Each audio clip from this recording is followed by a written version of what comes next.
InfoCité, le journal de l'info de proximité sur la 95.2. Présentation, Cheikh Fantamadi Ndiaye. Comment devient-on influenceur ou influenceuse qui se cache derrière eux et quel intérêt pousse les milliers d'utilisateurs à s'abonner sur leur compte? Des questionnements sur la table face à la montée en flèche de ces hommes et femmes qui utilisent leur présence en ligne sur les plateformes sociales. Ils s'arrogent, hélas, le droit de se prononcer sur tous les sujets et le plus souvent sans en avoir la compétence. Sur le dossier de ce 12 heures préparé par Abisso. Quid de ces milliers de produits invendus sur les étagères des rayons de boutiques et supermarchés à cause de la péremption de leur date d'utilisation? Quel sort les vendeurs réservent à ces produits? Vous aurez quelques éléments de réponse avec Mariam Daou dans cette édition de InfoCité. Des milliers de candidats, tous de la rive droite, ont massivement répondu présents au stade du 26 mars de Yirima Diop pour participer à la préparation des épreuves d'EPS, éducation physique et sportive. Un grand moment sportif suivi par notre reporter Moussa Diabati. Voilà donc ce qui vous attend pour le prochain quart d'heure. Installez-vous confortablement pour suivre une session d'infos certifiée et crédible. InfoCité Midi, le développement c'est tout de suite, juste après ce jingle. Bonjour à tous et merci d'avoir choisi la chaîne 2 pour vous informer. Tout d'abord, cette nouvelle pour commencer. Dans le cadre de la journée de la presse, de la journée internationale de la liberté de la presse, la maison de la presse de Bamako a accueilli une table ronde sur le thème journalisme et intelligence artificielle, risques et opportunités au Mali, présidée par Bandjougou Dante, président de la maison de la presse. Cette rencontre a réuni des journalistes et des experts en technologie pour échanger autour de l'impact de l'IA sur le paysage médiatique malien. L'objectif est de sensibiliser les jeunes journalistes à une utilisation éthique et responsable de l'intelligence artificielle. Notre reporter Mariam Konaté reviendra en détail sur l'usage de l'IA par les journalistes dans nos prochaines éditions. Je vous l'annonçais au sommaire, les réseaux sociaux ont fait naître une nouvelle profession. Il s'agit de ces individus qui utilisent leur présence en ligne sur des plateformes pour partager régulièrement du contenu auprès de leurs abonnés dans le but d'influer sur leur mode de consommation. Et le plus souvent, sans en avoir la compétence, ces influenceurs ou influenceuses donnent leur opinion sur une multitude de sujets. Face aujourd'hui à la montée en flèche de ces hommes et femmes, des questionnements se posent à savoir comment devient-on influenceur ou influenceuse, qui se cache derrière eux et quel intérêt pousse les milliers d'utilisateurs à s'abonner sur leur compte. Essayons d'en avoir le cœur net dans ce dossier que nous propose Abisso. Aujourd'hui, tout le monde peut devenir une voix qui compte. C'est là grâce aux réseaux sociaux. Des simples publications peuvent toucher des milliers, voire des millions de personnes en quelques secondes. Le terme influenceur est désormais sur toutes les lèvres où beaucoup se donnent ces titres. Mais que signifie-t-il vraiment? Et surtout, qui peut se dire influenceur? Yacouba Dogoni, sociologue. Ce sont des gens en fait, qui se situent à l'intervalle entre deux catégories de personnes. La première catégorie est constituée de ce que nous appelons des followers, c'est-à-dire des gens qui les suivent dans leurs démarches, dans leurs publications, dans leurs publicités des produits, aussi dans la représentation des marques de vente. Mais il y a aussi d'autres gens qui sont considérés comme étant des approbateurs, c'est-à-dire des gens qui sont là juste pour aimer ce qu'ils publient sur les réseaux sociaux. Ces personnages célèbres sur les réseaux sociaux partagent leur avis sur de nombreux sujets. Mais faut-il pour autant considérer que tous les créateurs de contenu sont influenceurs? Yacouba Dogoni, sociologue. Aujourd'hui, dans les jargons de la communication, ceux-là qui font des vidéos sur les réseaux sociaux, sur les pages Facebook et tout ça, là, on les considère comme étant des créateurs de contenu. Mais ils ne sont pas forcément des influenceurs. Des influenceurs, ce sont des gens en fait, qui s'affichent comme étant des manipulateurs de l'opinion publique. C'est-à-dire qu'ils sont considérés comme étant des relais d'opinion. Aussi des représentants des marques, par exemple, ou des entreprises, par exemple. Parce que là, ce sont ces images-là qu'ils associent à leur contenu. Donc, contrairement aux créateurs de contenu, ce sont des gens, en fait, qui s'expriment sur l'actualité du pays. Comme, par exemple, vous les voyez ici au Mali, on n'a pas des vidéomans. Ils créent des contenus, par exemple, ceux-là qui font des commentaires sur les matchs déjà joués, aussi, ils sont considérés comme étant des créateurs de contenu. Forcément, ils ne sont pas là juste pour représenter une marque ou bien pour représenter une entreprise. Ils sont là juste maintenant pour informer les gens, pour attirer les gens sur les faits qui ne sont pas encore visibles ou qui n'ont pas été très visibles pendant le déroulement du fait. Il ne suffit donc pas de créer un contenu, mais de publier un bien. L'exemple de Awa Doumbia nous montre qu'au-delà du divertissement, l'influence peut devenir un véritable moteur de développement personnel, professionnel et même économique. Awa Doumbia, influenceuse. Je fais des contenus sur les réseaux sociaux, notamment TikTok, Snap, Instagram et autres. Je me suis retrouvée dans ce domaine à travers ma boutique de prêt-à-porter. Donc je faisais des shootings pour montrer les vêtements et c'est à travers ça que je me suis retrouvée sur ce domaine. Entre inspiration, business et responsabilité, les influenceurs maliens redéfinissent les codes de la communication, mais leur véritable impact dépendra aussi de leur talent au-delà des écrans. L'économie familiale, cette discipline enseignée dans nos écoles, surtout en primaire, apprend l'enfant à connaître les procédés qui favorisent le bien-être social et protègent les intérêts des individus dans leur vie quotidienne. Faire connaître aux élèves dès le bas âge le rôle et l'importance de cette économie familiale est une façon de leur préparer à faire face aux futures responsabilités qui les attendent. Diana Badiara. Enseignée dans les classes primaires, l'économie familiale est une matière qui apprend à l'enfant les bases d'une bonne gestion de la vie économique, la propriété ainsi que d'autres aspects fondamentaux de la vie. Sur ce sujet, une enseignante de la discipline se prononce sur cette matière qu'elle enseigne en classe de 4e année. Madame Sagara Dorcas Guindo. Je peux définir l'économie familiale comme l'ensemble des règles que l'on apporte dans la conduite des ménages. Donc dans l'économie familiale, on peut avoir beaucoup de choses, mais particulièrement et au sein de l'établissement, surtout au niveau de l'école primaire. Selon elle, l'enseignement de cette matière au tout petit est essentiel. Et ça apprend à l'enfant de connaître comment s'occupe-t-on les matériels de l'école, les latrines, c'est-à-dire les toilettes, les salles de classe et la cour même de l'école. Comment on doit les nettoyer régulièrement, les salles de classe aussi, de connaître les ustensiles de cuisine et comment on doit bien cuisiner ou bien préparer le repas à la maison.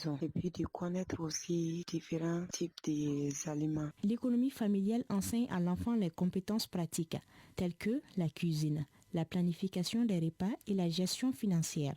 Fatoumata Arabadao, élève en 4e année, nous explique ce qu'elle a appris à travers cette matière. L'économie familiale nous aide à être propre et à entretenir l'environnement et à faire l'entretien corporel. Certains élèves prennent conscience des défis économiques auxquels leur famille et leur communauté sont confrontés. Madame Soumano Aïssata Kamate, mère de jumeaux qui sont en classe de 5e année. Pour cette mère, l'économie familiale a appris à ses enfants d'être mieux ordonnés. L'économie familiale a appris à mes enfants à être propres, à gérer leur économie et surtout à bien prendre soin d'eux-mêmes. L'intégration de l'économie familiale dans le milieu scolaire est essentielle pour préparer les élèves à devenir des citoyens responsables et autonomes. Cela leur donne les outils nécessaires dans un monde où l'économie est complexe et en constante évolution. Prenons notre panier à présent pour faire un tour dans les rayons des boutiques ou alimentation de grande surface. À la recherche des produits de bonne qualité, nous tombons sur ces produits invendus sur les étagères à cause de la péremption de leur date d'utilisation. Comme beaucoup de clients qui nous ont précédés, une simple interrogation taraude nos esprits. Quel sort les vendeurs réservent à tous ces produits? Mariam Dao nous apporte quelques éléments de réponse. Nous sommes dans le magasin Fitini Market à Badlabougou, en commune 5 du district de Bamako. Dès l'entrée, les produits de tout genre exposés sur les étagères. Après avoir visité quelques rayons, nous nous dirigeons vers Mariam Haïdara, la gérante des lieux. Elle nous dit comment ils font pour écouler les produits à l'approche de leur date de péremption. On le met en promo bien avant la date. Dans le cas contraire, une fois que la date d'expiration est à 2 pas ou est arrivée à terme, donc on les donne aux rayonnistes aux diminués, les plus pauvres. Après Badlabougou, direction Nafadji en commune 1 dans la boutique de Khalil Maïga. Et coup de chance, il fait l'inventaire de sa boutique. Après quelques minutes de causerie pour le convaincre, il décide de répondre à nos questions. Moi je garde mes produits périmés, mais je ne les vends pas. Je m'en sers juste comme décoration dans ma boutique. Ça me sert de remplir l'espace vide et faire croire aux clients que la boutique est remplie de produits. Alors que c'est du tape à l'œil, je ne les vends pas. Aminata Traoré est ménagère. Nous la rencontrons dans le marché du même quartier. Vérifier la date des produits ne fait pas partie de ses habitudes. Moi j'aime les cubes magie importés. Je peux acheter pour 500 à 1000 francs par jour. Vraiment, je ne vérifie pas leur date. J'achète seulement. Selon la loi, une fois que le produit est périmé, il doit être retiré de la vente. Bien que cet acte soit puni, d'autres n'hésitent pas à falsifier leurs dates pour qu'ils restent sur le marché. Une pratique pourtant très dangereuse. Mariam Haïdara. En tant que gérante, je dirais aux personnes qui modifient les dates des produits d'arrêter, de penser à la santé des clients. Il y a des services d'hygiène qui passent voir les produits une fois qu'ils sont là et qui contrôlent que la date est falsifiée.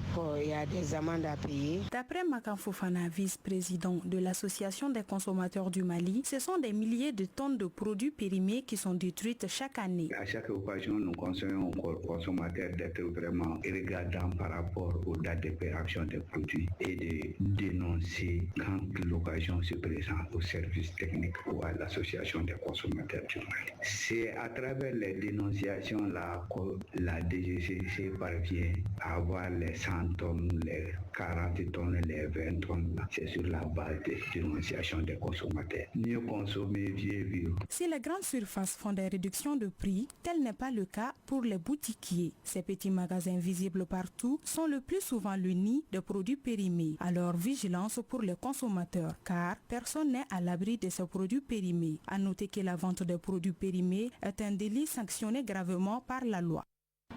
À présent, le tour d'horizon de l'actualité internationale.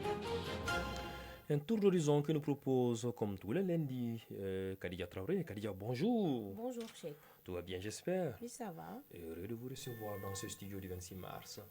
Nous commençons par le Gabon. Le Premier ministre a remis la démission de son gouvernement au président Oligui Nguema. Oui, en effet, Raymond Ndong Sima, chef du gouvernement gabonais, a remis la démission de son équipe au chef de l'État lui exprimant en cette occasion ses vœux chaleureux de réussite pour le septennat qu'il commence. Tout juste intronisé à la tête de la nouvelle 5e République, le nouveau président Brice Clotaire Oligui Nguema doit procéder rapidement à la nomination d'un nouveau Premier ministre. RDC, bras de fer entre l'Assemblée nationale et la Cour constitutionnelle sur le dossier Matata Ponyo Kadidja. Le bras de fer se poursuit autour du procès de l'ex-premier ministre Matata Ponyo Mapon. Celui qui est aujourd'hui dans l'opposition est accusé de détournement de deniers publics. Près de 200 millions de dollars destinés à la mise en place du parc agroalimentaire de Bukangalonzo. Lors de son procès le mois dernier, le parquet a requis 20 ans de prison. Au cours de l'audience, l'ancien Premier ministre a invoqué son immunité parlementaire. Chez en Centrafrique, à Bangui, on assiste à une satisfaction modérée suite à la légère baisse attendue des prix des carburants. Exactement, Khadija. On termine là-dessus d'ailleurs, sur tout l'horizon. 2 ans après l'augmentation, plus de 50% des produits pétroliers, le gouvernement a procédé à une réduction légère des prix à la pompe. À l'époque, en 2003, les fournisseurs avaient suggéré une augmentation à raison de la hausse des cours mondiaux et des importants coûts d'importation des hydrocarbures dans ce pays enclavé et en manque d'infrastructures. Khadija, merci d'être passé dans ce studio. Je t'en prie. Bonne journée.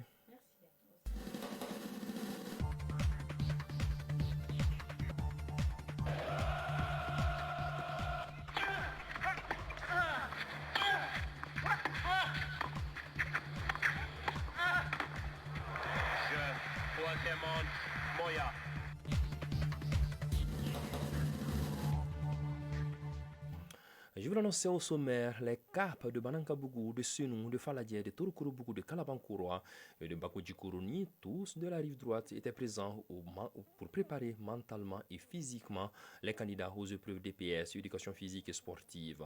Les disciplines des 100 mètres, du saut en longueur et du lancer des poids étaient concernées. Conscients des enjeux, les candidats ont massivement répondu présents au stade du 26 mars de Yirmadjo et c'était en présence pour la chaîne 2 de Moussa Diabaté.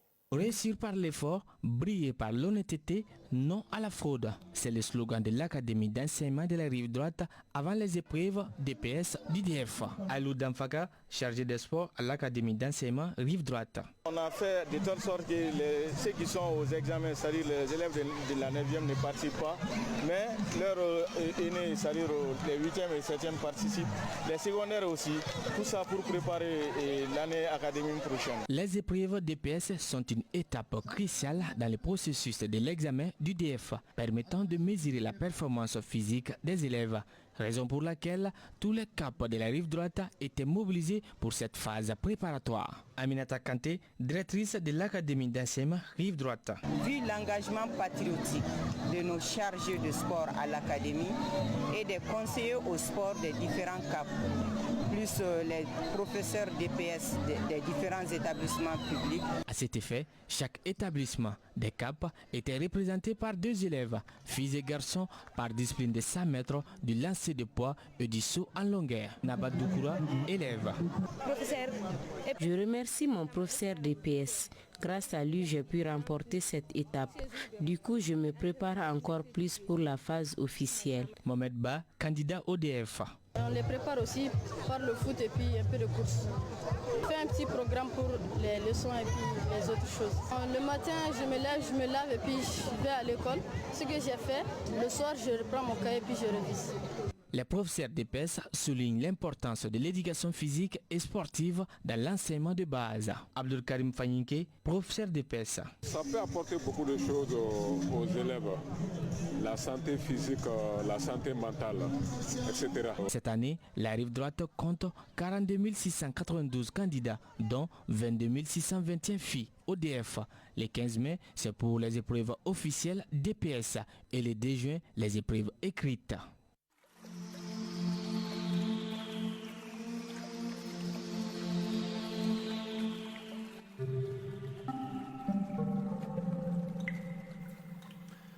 Pendant que notre pendule affiche 12h16 dans ce studio, un clin d'œil sur le temps, la chaleur connaît une légère baisse depuis quelques jours sur Bamako et environ.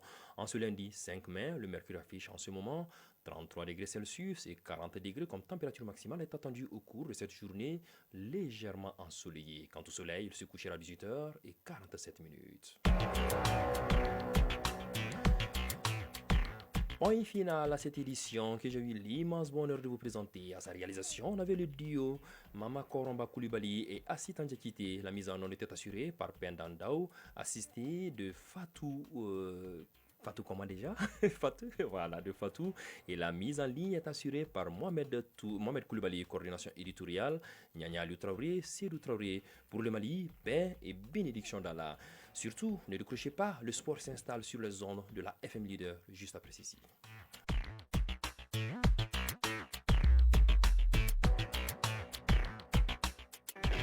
La chaîne